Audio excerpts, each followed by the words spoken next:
নৃশংস খুন আর তোলপাড় ফেলা নিন্দনীয় নির্যাতনের বিচার পেল আরজি করে তরুণী চিকিৎসকের পরিবার। 5 মাস ধরে সংবাদ শিরোনাম থেকে আম জনতার আলোচনায় জায়গা করে নেওয়া সেই আরজিকর মামলায় শনিবারই দোষী সাব্যস্ত করা হয় সঞ্জয় রায়কে।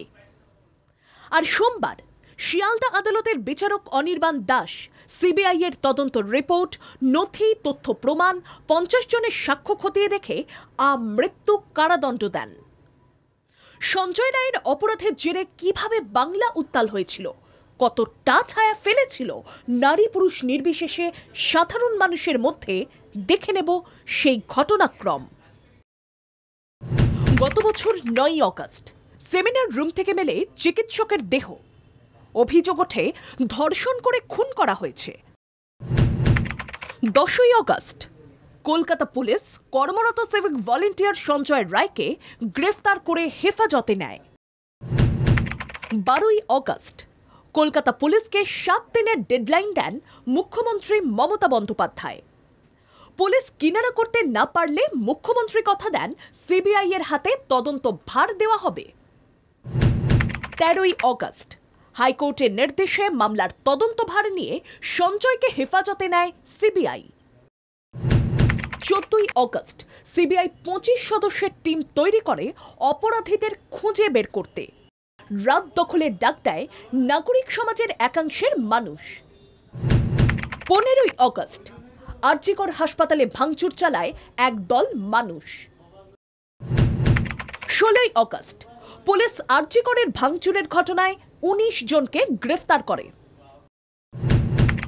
20শে অগস্ট সুপ্রিম কোর্ট 10 সদস্যের একটি টাস্ক ফোর্স গঠনের নির্দেশ দেয়।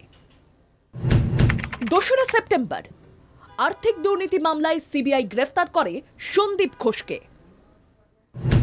14ই সেপ্টেম্বর এফআইআর দেরি সহ নানা কারণে সিবিআই গ্রেফতার করে টালার প্রাক্তন ওসি অভিজিৎ মণ্ডলকে।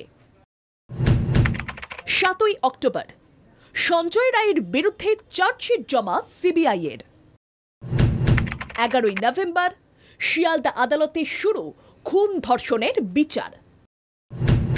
13ই ডিসেম্বর সিবিআই চার্জশিট দিতে না পারায় জামিন পান সন্দীপ ঘোষ ও অভিজিৎ মণ্ডল। 18ই জানুয়ারি আরজি করে তরুণী চিকিৎসককে ধর্ষণ ও খুনের মামলার রায় দান। 18ই জানুয়ারি সঞ্জয় রায়কে দোষী সাব্যস্ত করে শিয়ালদার নিম্ন আদালত।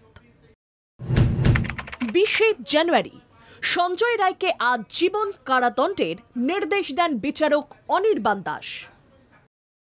164 দিন পর আরজিকর মামলার সাজা ঘোষণা হলো। এক ও একমাত্র দোষী সঞ্জয় রায় যতদিন বাঁচবেন ততদিন জেলেই থাকবেন। একথা শুনে কাঁদো কাঁদো গলায় কিছু বলার চেষ্টা করেও তা বলতে পারেনি ঘাতক সঞ্জয়।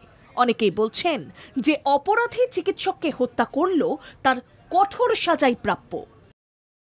ব্যুরো রিপোর্ট, বাংলা চাকু।